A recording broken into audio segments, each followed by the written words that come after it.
25 jet. I'm on my way to a brand new kit. All right, welcome back. eSIM Studios Podcast Livestream, episode number 173. Today on a Thursday afternoon, August the 8th, 2024. Appreciate everybody for joining in. Very busy day today, but I came across some information, some new information, some more details on the upcoming iPhone. No, not the iPhone 16 that's going to be out next month. I'm talking about the iPhone 17. Not only just the 17, the iPhone 17 Air. It's correct. We do have a new name. It was previously thought of, or I guess labeled iPhone 17 Slim, iPhone 17 Thin. But no, we got news that it will be called the Air, iPhone 17 Air. So they're going to take the same Air name that they've tagged on iPads, right? You got the iPad Air, MacBook Air. Well, guess what? You're going to have the iPhone 17 Air. So we got new details on that.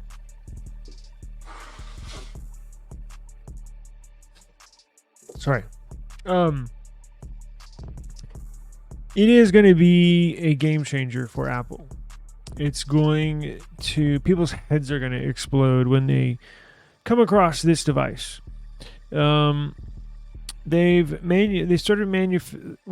me take a step back. So this is going to be, so the Air is going to be a super thin device along the lines of like 4 millimeters thick. Which right now, to put it in perspective, the average, I think the iPhone now is like 8 millimeters thick, something like that. So it's essentially going to be half as thick as a typical iPhone.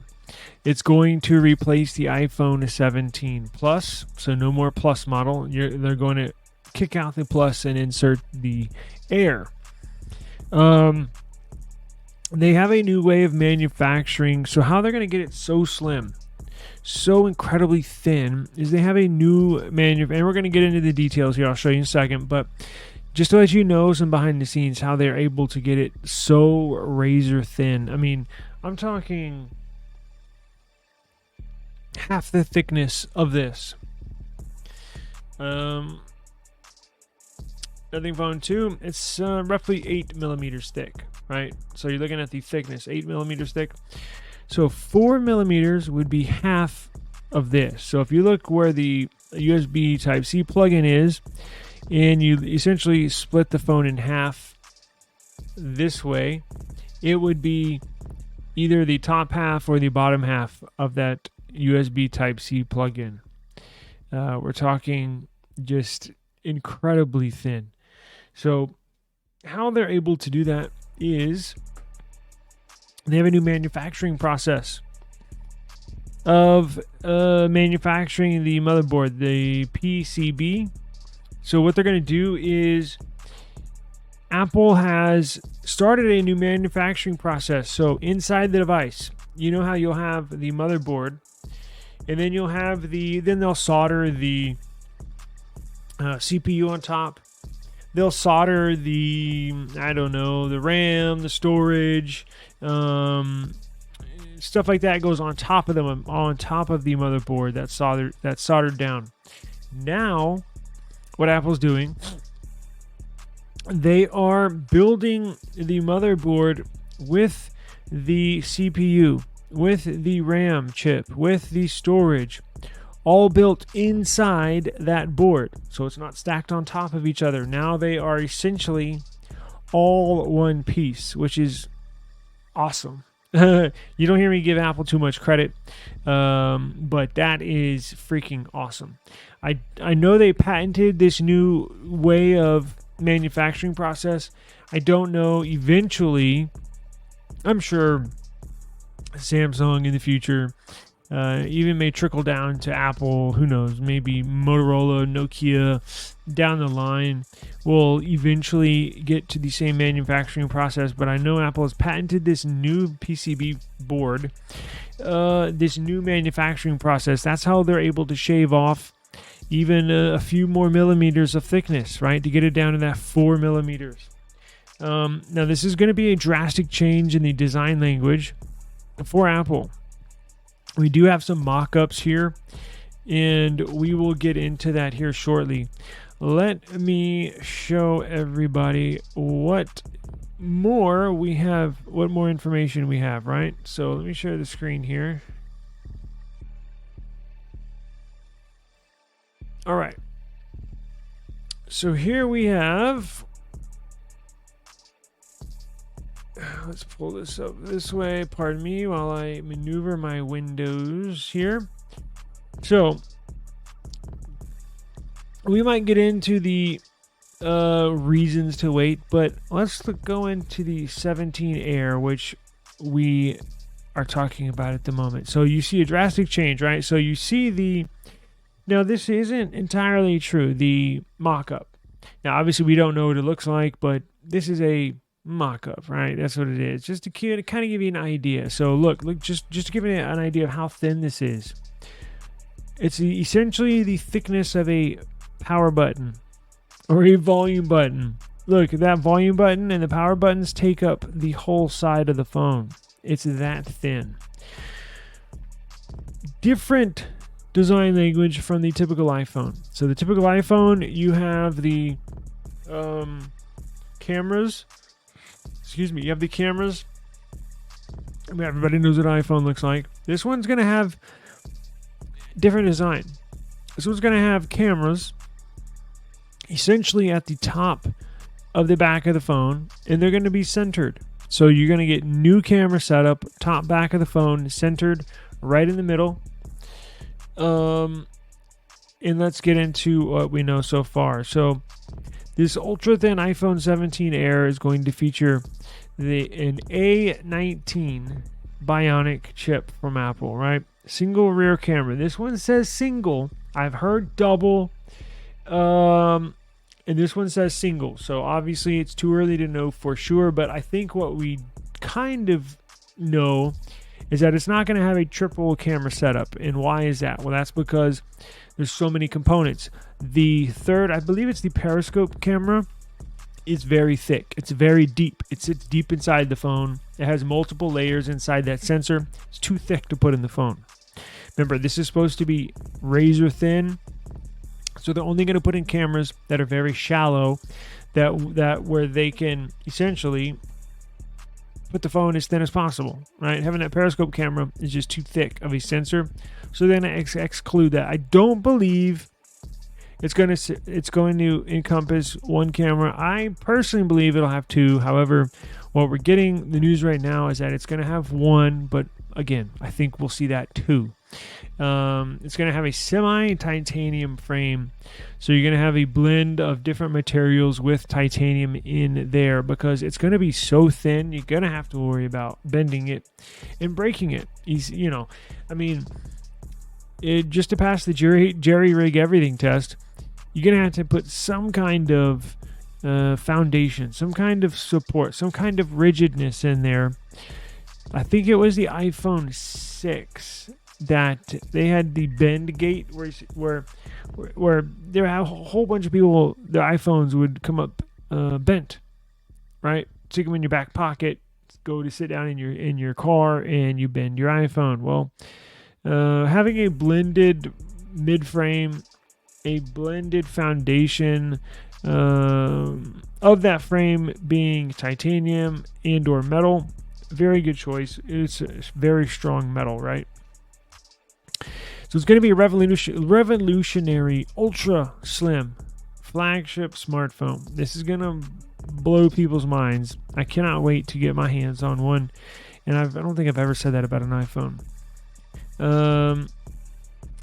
So this is going to launch late 2025. So this time next year.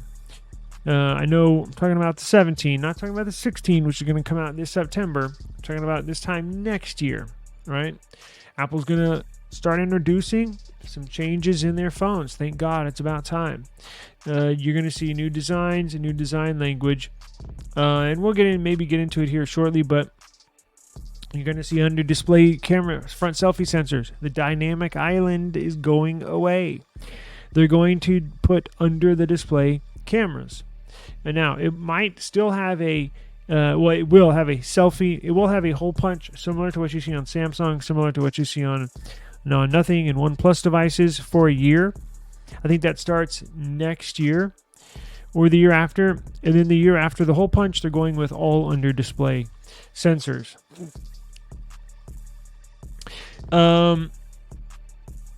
It'll feature a remarkably slim design, surpassing the iPhone 6, which was pretty freaking thin. And as I mentioned, brought to us the Bendgate saga because it was all aluminum, right? That was an aluminum frame, as you know. Aluminum's an easy metal to bend. This is aluminum. I'm bending it. Obviously, it's thin, but the iPhone 6 was made of aluminum. This year, or it's not this year, next year for the iPhone 17 Air, it's going to be constructed out of a titanium blend metal. So it's not going to be as easily bendable. And hopefully you won't see the bend gate in 2025 as you did back with the iPhone 6.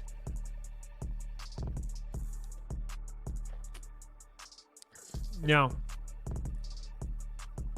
iPhone 17 Air is rumored to have a 6.55 or a 6.6 inch display. So it's going to be smaller than the iPhone 15 Pro Max right now, bigger than the iPhone 15 Pro, bigger than the iPhone 16 Pro. The iPhone 16 Pro, this year's Pro, going to bump up to a 6.4 inch display, but it'll be smaller than the 6.9 inch iPhone 16 Pro Max.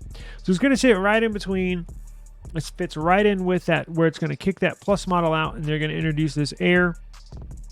I'm going to sit right in between size-wise the iPhone 15 Plus and iPhone 16 Plus and iPhone 16 Pro Max. Similar stuff to what's going to happen with the iPhone 17 Pro and iPhone 17 Pro Max, right? It's going to sit right in between those two sizes. It's going to have it's going to be the first non-Pro iPhone with a 120 Hertz Pro motion display and an always-on display. So again, this is not going to carry the Pro moniker or Pro tagging. However, it will have 120 Hz refresh rate, Pro motion display, and always-on display. Additional features include improved facial ID system, narrow dynamic island cutout. So it's going to be a smaller cutout, and they're going to start phasing out the dynamic island. It's going to have, check, this is going to be cool. It's going to have S23 Ultra-like anti-reflective display. And I believe that's going to be the first. Now, I think they have this on the iPad right now. I think the latest iPad with the M4 chip. I think you can get that. I forget what they call it, like nano coating, something like that.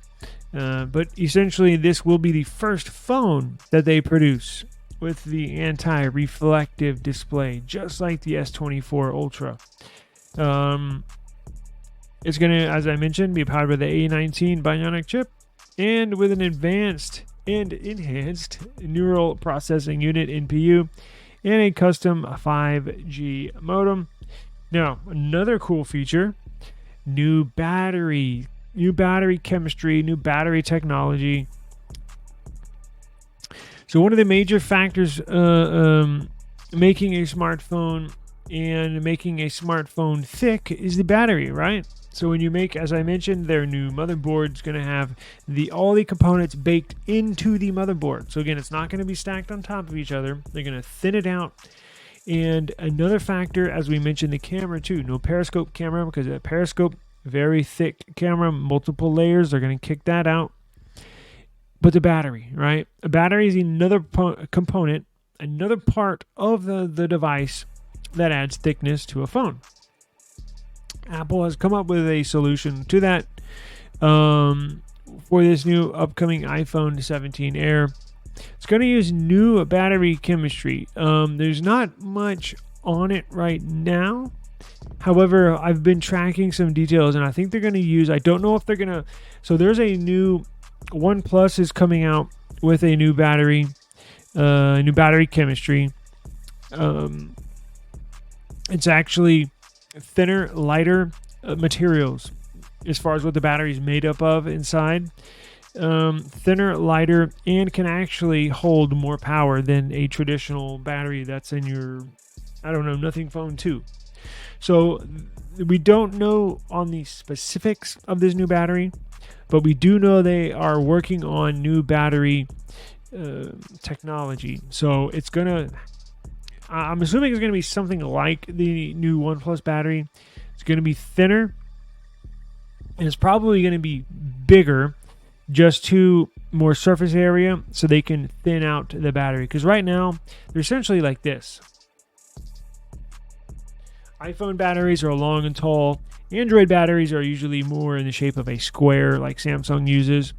Obviously, the Z Flip 6 has two batteries, one in each section, but they are square-like. iPhone batteries are known, if you've ever taken an iPhone apart, they're long and tall.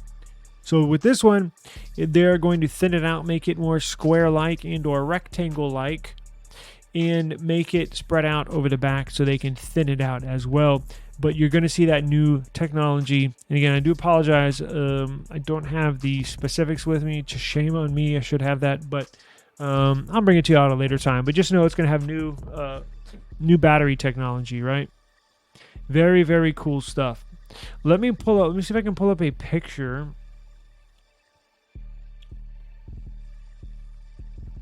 Let's see here. Let's do this. I got some other mock-ups here for y'all.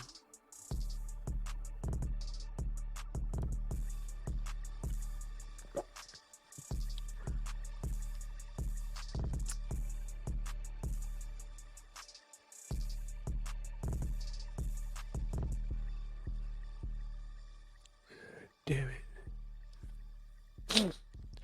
Won't let me share my screen, will it?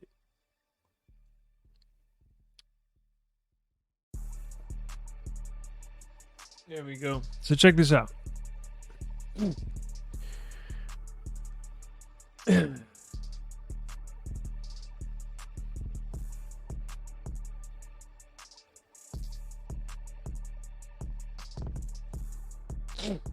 So here we have iPhone 17 Air on top and the traditional iPhone 15 Pro Max on the bottom. Not sure if you can tell, get a good look at it on your screen, but it is going to be significantly thinner. And I don't think these photos give it too much justice, but I think if you actually hold it in your hand, you're going to be blown away. You're going to be blown away. This is cutting edge technology at its finest. I'm glad Apple is going to introduce these types of products. I'm not a big fan of Apple, but I've always been a fan of their design language as far as what their devices look like. It's just when I start using them is when I start to hate using that device. But they always look nice, so I've been a big fan of these. Let's see. I don't know if I have any more. Here's another one. This encompasses 3. You see the smaller dynamic island, as I mentioned earlier, which this 17 Air will have a smaller dynamic island. This one has 3 cameras, but again, remember, I believe it's going to have 2. I believe it's going to have 2 cameras on there. Unless they put 3 and just none of them is a periscope, right?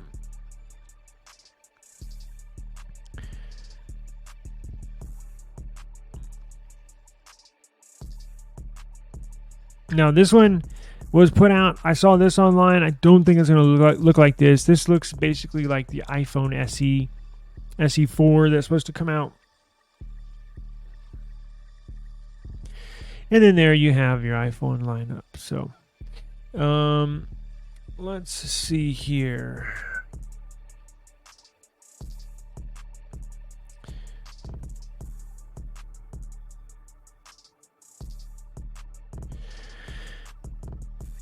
So, are you interested? Are you potentially thinking about getting a new iPhone 16 series? Nothing much has changed. It's going to look roughly the same. Again, 17's when you start when the real big changes start. So this year, if you're not familiar, I'm going to look basically the same. iPhone 16 series compared to the iPhone 15 series. The only major changes is the iPhone 16 Pro Max is going to be a 6.9-inch display over the iPhone 15 Pro Max, which is a 6.8-inch display. And the iPhone 16 Pro is going to be a 6.4-inch display over the iPhone 15 Pro, which is, I think, a 6.1-inch display. Now, you'll get some new cameras. I'm sure you'll get some new hardware inside the device, right? But if you're interested, here's what you can look forward to with the iPhone 17. So I know it's been a topic with people potentially skipping the Pixel 9 and waiting for the Pixel 10. Pixel 9 coming out here in essentially days, just a few days here on the 13th. Some people online, I've been seeing a lot of people saying they're going to skip this series. We will be getting one just because we are Pixel lovers here, and we are hashtag Team Pixel. We are members of the Pixel Superfan group, so we're going to get one, right? We love Pixel, but I understand some people that are casual fans. I can understand their reasoning for potentially skipping this series and waiting for next year. Pixel 10 is where it's going to is. Pixel 10 is the make or break year for Google. I've said it. I know you're probably tired of hearing me say it. And I'll get back to iPhone, but it's similar comparisons, right? Pixel 10 make or break year. That's when they kick Samsung to the curb and go all Google Tensor CPU, built from the ground up, TSMC built on their second gen manufacturing process. So the Pixel 10 CPU should be a game changer. The Pixel 10 should be a game changer. That's when it's a make or break. They either do really good in sales and start to take off, or they struggle in sales. And I believe if they do struggle in sales for the Pixel 10 series, it's going to be a struggle every year here on out, basically. I don't think the Pixel 9 is going to sell that well. I could be wrong. I think it's going to be a great device. I don't think there's going to be anything wrong with them. Could be wrong. The Pixel 6 was introduced us to a whole bunch of bugs, unfortunately. But I think this will be a great device. But it goes to show you that, I see why, I see how, I get the understanding if people are just going to skip this 9 and just wait for the 10. A similar thing with Apple. Not much has changed. And now look, with Pixel, it is a fairly significant change. You get a new CPU. It's like 10% better. Not going to be much of a jump. Again, Pixel 10 is where the big jump's going to be in the powertrain, in the CPU specs. But with the Pixel, at least you get a completely new design. With the iPhone 16 series, they look the same. Pixel going to look not completely different, but pretty different. Excuse me. But I do understand if people want to wait. It's all good. But with the iPhone, if you're considering sticking with your iPhone, skipping this year, upgrading to the 16, well, here's what you can look forward to in the iPhone 17 department. You're going to get iPhone 17 across the board. Under display Face ID. So I've been told they are moving into under display sensors. I just don't know how they're going to do it, or I don't know for sure. I think what they're going to do is put the Pro and the Pro Max with a under display sensor. And I think with the regular version and the iPhone Air, 17 Air, they might do a hole punch, or they might do a very, very, very small dynamic island. They're phasing the dynamic island out So here in a few years, there will be no dynamic island. Everything's going to be under display eventually. But I think iPhone 17 is probably when they introduce the under display front selfie cameras. Not only that, on the Pro and Pro Max, not only that, you're going to get larger displays, you're going to get always on displays, and more, right? So they're expected to drop late September 2025, essentially 13 months from now. Now, you're going to get several exciting features. iPhone 17 Pro models are going to feature under-display Face ID, eliminating the notch and the dynamic island, achieving a true all-screen appearance. So all of them, the full lineup, every iPhone released by 2027 will have under-display selfie cameras. Now, that's not... companies have been... Apple's not going to be the first company to introduce this to the market. People like Xiaomi have a few devices that have under-display sensors, camera sensors. The Z Fold 6, and I think even going back to the Fold 5 have under-display selfie cameras. So it's been used. The only issue with that is that companies have had problems with getting a crystal clear, 100% crystal clear photo when it's under the display. Because remember, it has to see through that AMOLED, those OLED, it has to see through the screen, right? The LEDs on the screen. So companies have gotten pretty close to getting a 100% clear photo when you take a selfie of yourself. And I think Apple has finally... I think they're right on the cusp of getting a 100% clear. You know, what I've heard Apple doing is actually turning those off when you take a picture with the front-facing sensor. Apparently, wherever that cutout is on that display, wherever the sensor is under that display, they're going to essentially turn those LEDs off, make it a see-through, because now at CES they had see-through LED monitors. Well, that's the same technology that's going to be put in place. I don't think the whole screen, but at least in place where the front selfie cutout is. You have a see-through LED that'll not illuminate those when you take a picture, so that selfie camera under the display will be able to take a picture of whoever's controlling it, right? So you're going to see display sizes are expected to increase again, with the standard iPhone 17 gaining the larger 6.27-inch display. ProMotion, so you won't have any more 6-inch or 6.1. The base models, the smallest sizes you're going to get is a 6.27 on the 17. ProMotion with a 120 Hz refresh rate and always on display capabilities may also come on the standard models. It's about time.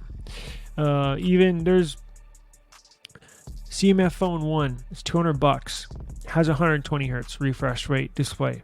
Come on, Apple. But you'll see that they'll start introducing that on all models, I believe, by this time next year on the iPhone 17 series.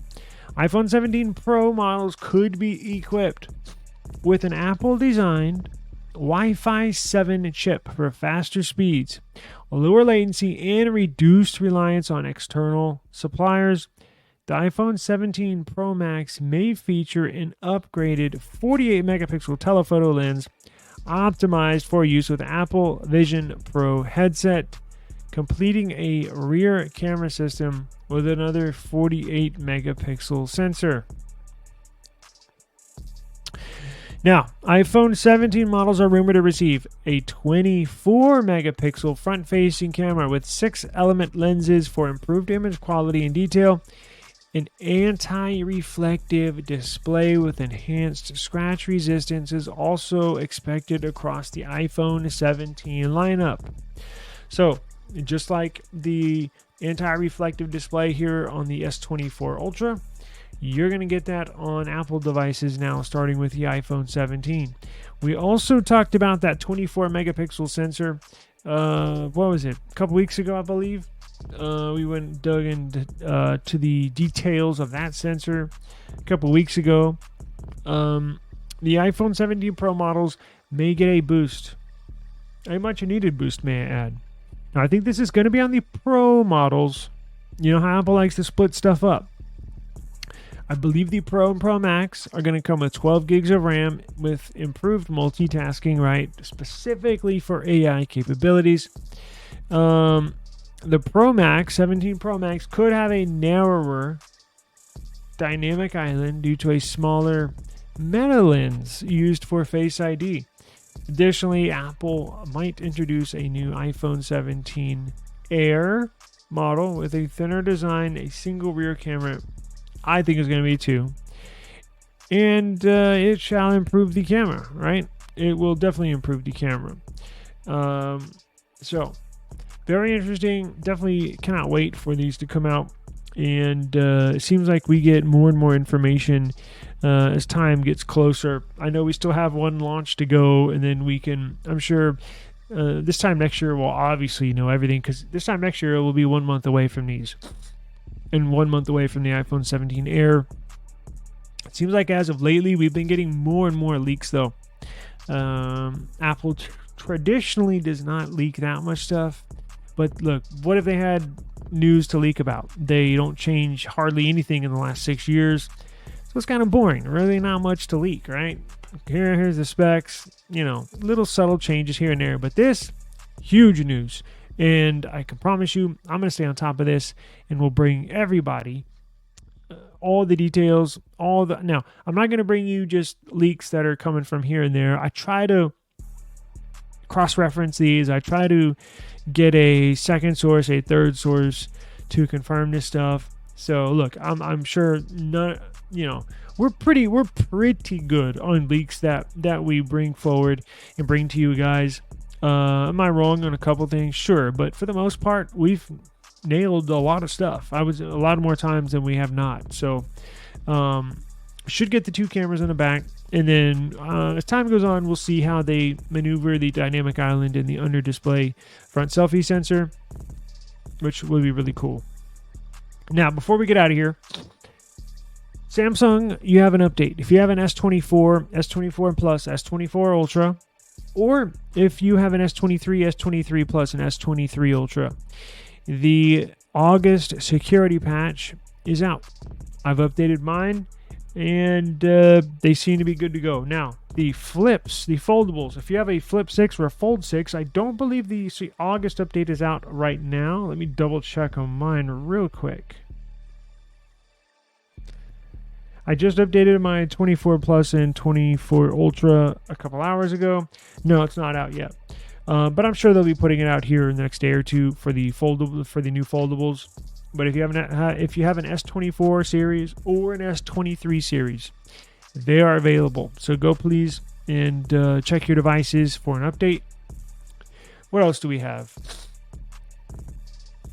Let's see. There was one other piece of news. Let me get my other phone here.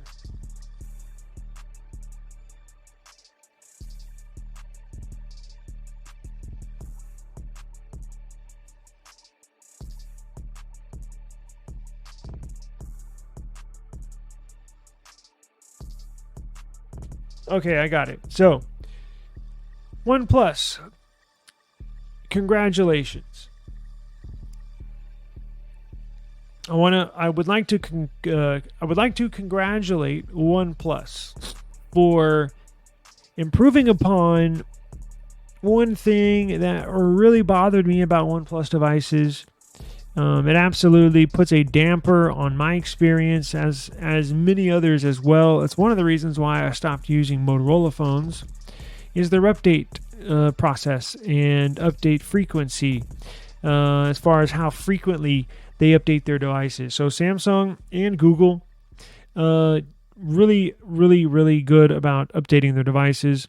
Obviously, Google issues the Android security patch monthly. Samsung's on top of it. Sometimes Samsung will beat Google Pixel to the punch and update their devices before Google even updates their Pixels with the security patch. But OnePlus has been on a bi-monthly update process for as long as I can remember. They've essentially updated their phones every other month, which never made sense to me. I've heard the excuse that, well, their departments, their developer departments are just not as big as Samsung's or Google's. And so it takes them a little extra time to get these security patches implemented and coded just right with these kernels and these devices. Well, now it appears that is all in the past. So OnePlus put out a press release, a statement, saying they are now going to update their devices monthly. And I applaud that. Thank you very much, OnePlus.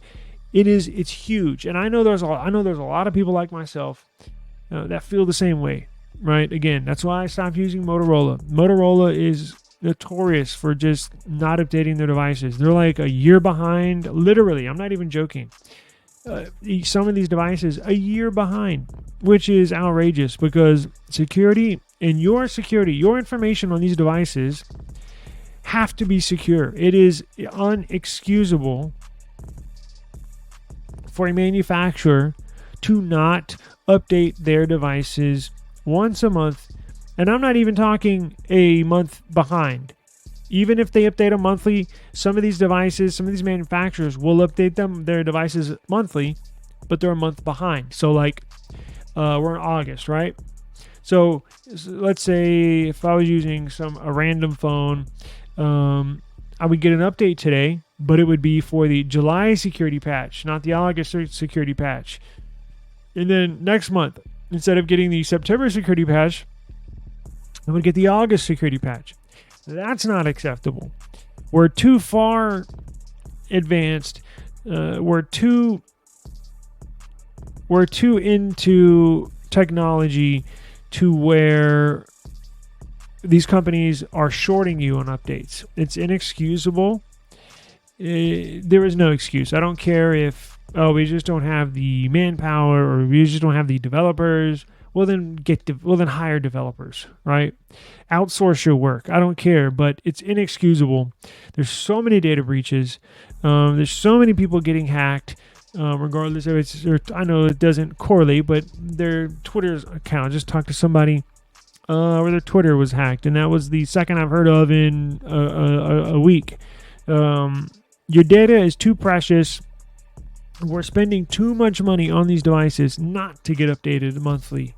So I applaud OnePlus. That was not the one thing. That was one of the few things that I dislike about OnePlus, and they corrected that. So OnePlus has announced its new monthly software updates.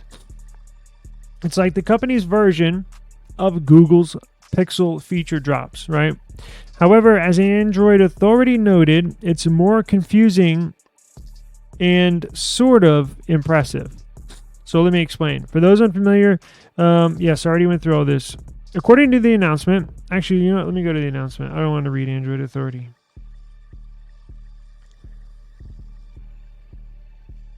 In fact, let's pull it up. Everybody can read this real quick. I'm going to get out of here, but let's read this real quick.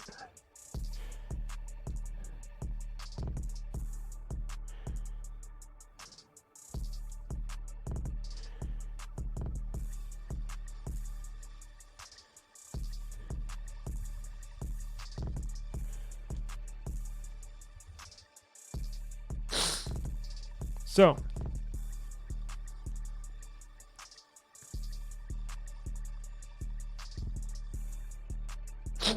coming to you from OnePlus Community's website, here's a message from their software team. Update. We are excited to announce the launch of version U120P01 and version 120P02, a new monthly software update series for OnePlus devices, which will be incorporated into the regular system upgrades. This update is set to enhance your experience by introducing OnePlus's self-developed apps along with a range of new features. With this update, you can enjoy the latest enhancements and improvements right away. Bypassing the usual gradual OTA over-the-air rollout process, currently the update is being distributed in phases to ensure a smooth and stable installation for all users. We encourage you to check your device settings for availability of this update by going to Settings, then About Device, then Oxygen OS, and install it as soon as possible to start enjoying the new features. In this upgrade, you will find detailed information about the functionalities and improvements included. We will continue to provide updates on the progress of this rollout, so stay tuned for further announcements and updates. So I updated mine yesterday. Let's check it out.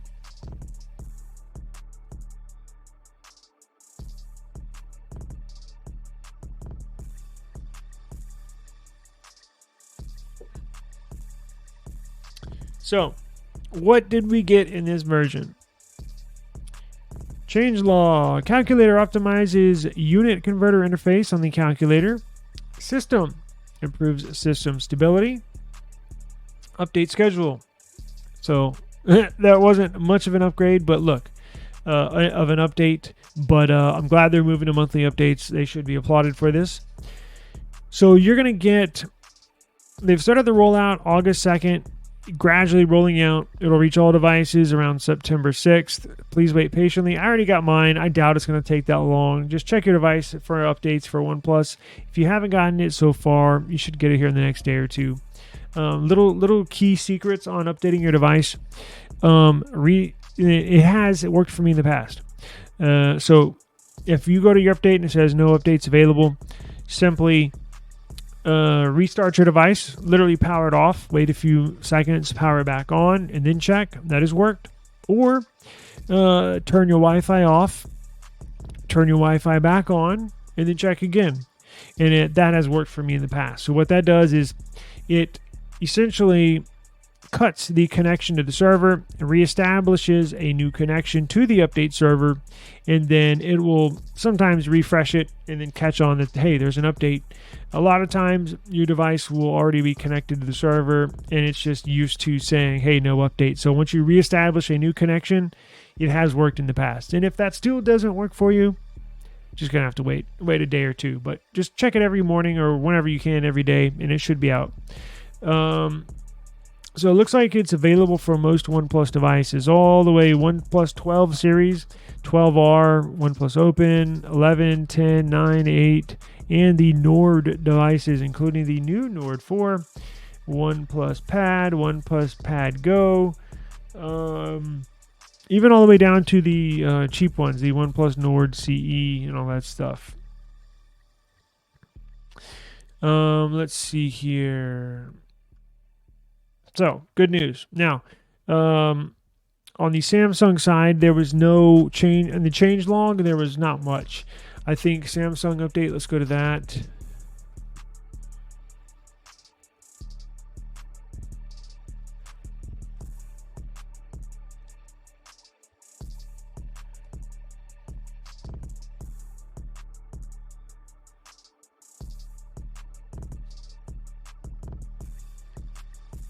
Let's see. Sam Mobile. Wow. Not much in this changelog. It just says the general security patch, security updates, whatever the hell it's called.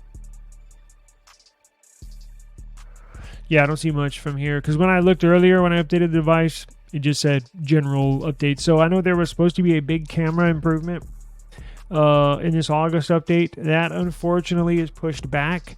We did, what was it, 2 weeks ago? Talked about how there's a huge camera update for these S24 series devices, for the Ultra, the Plus, and the stock model, the base model.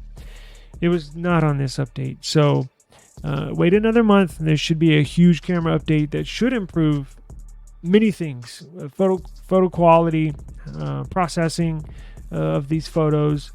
But it's unfortunately not on this one, and it will be hopefully on next month's update. So we will keep an eye on that as well. So that'll do it for today's podcast. I do appreciate y'all joining us. Thank you very much. Remember, if you catch us in the middle, or you want to go back and listen to a topic that we discussed that you missed out on, you can always go to the eSIM Studios YouTube channel. I'm streaming on multiple platforms, But if you want to catch the replay, go to the eSIM Studios YouTube channel. That's where we got all the content, and eSIM Studios podcast. So I got news on that. We just introduced. We're on the actually on the homepage of Samsung podcasts. They sent me an email. Samsung sent me an email yesterday saying that they picked us up for Samsung Podcasts. It's not like all the other podcast platforms where you just submit an RSS feed and then they'll host your podcast. You have to go through like a application process through Samsung, and I get it. I'm sure they checked us out and realized we were Samsung fans, so I'm sure that wasn't too hard of an approval, but we did get approved, and we I think we still are. I haven't checked recently, but as of this morning, we're still on the homepage of Samsung Podcasts. Now, you have to go to the technology section, right? They're not putting us on the homepage with Ben Shapiro or Joe Rogan. It'd be cool, but if you go to the Samsung, if you go to the news app, and then slide over to podcasts, and then hit the technology section, we're on the homepage. So wherever you get your podcasts, search eSIM Studios podcast, and we shall pop up. We're on Amazon Music, iHeartRadio Music app. We're on Apple Podcasts. We're on Pocket Casts, the application, and now on Samsung Podcasts. So if you check us out, appreciate it, and subscribe to the channel, whether it's the YouTube channel or the podcast. I would appreciate it. We got a ton of cool stuff coming. I'm working on a cool giveaway. So for this week's or this weekend's giveaway, I believe we got something cool cooked up for everybody. So please stay tuned for that, and you can win something free. So appreciate the time. Y'all have a safe, enjoyable evening, and I will see y'all tomorrow. Peace out.